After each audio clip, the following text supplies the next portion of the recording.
Assalomu alaykum hammaga.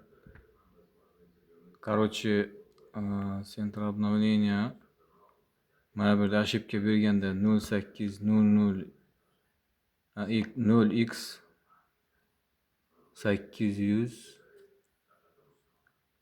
7005 degan ошибка beradi. Вот. Возобновить обновление. Короче, o'shani yo'li agar izdimda ham qilib ko'rdingiz, foyda bermagan bo'lsa, xo'p, mana center обновлениyadan bergan bo'lsangiz ham yo'lida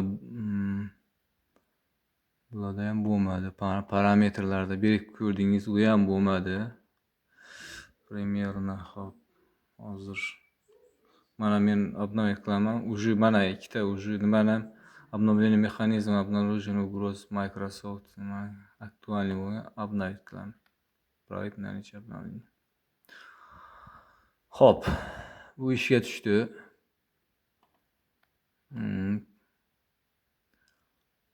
Buning yo'li hozir mana shu yerda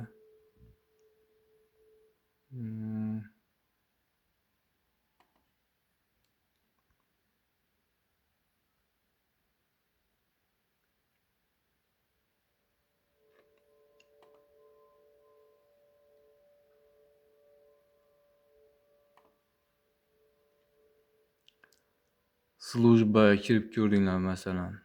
U ham yordam bermadi slujbada. Slujbada ham yordam bermadi. Mana hammasi hech qaysi yordam bermadi. Centralniy полиция. По триггеру. Endi mana chiqdi. Выполняется. Bo'ldi, включать. Mana.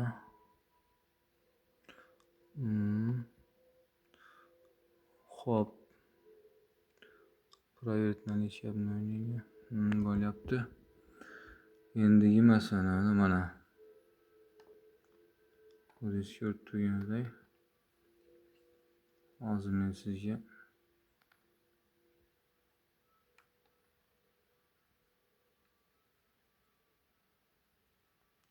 настройство отсутствия. Ставьте.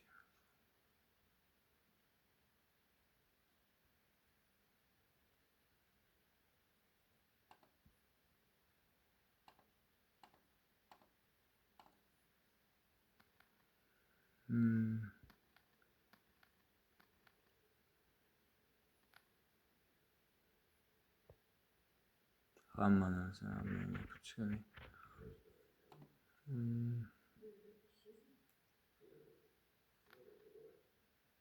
Mana.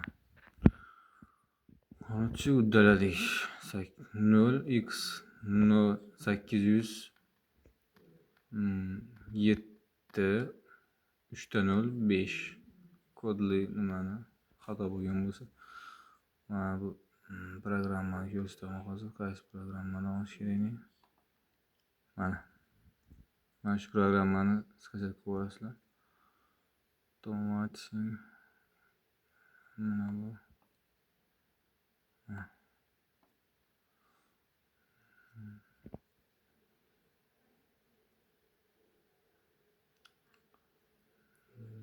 Telefonga.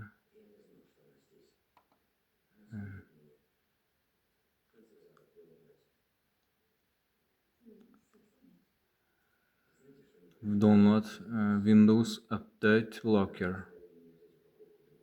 1.8 Warning 8. Mana shu download from soft portal zip arxivdan qilasizlar. Mana shuni bosib skачать qilasizlar. Endi bu ham bo'lsa kerak, ofislar sayti mana bunda skачать qilib olasizlar. Keyin обновленияларинgiz ishlaydi. Burinib ko'ringlar, ana shuni skачать qilgandan keyin hammasi primet qilasizlar. Ishlab ketadi. Keyin kommentariyada yozib fikrlaringizni qoldirasizlar. Hammaga rahmat.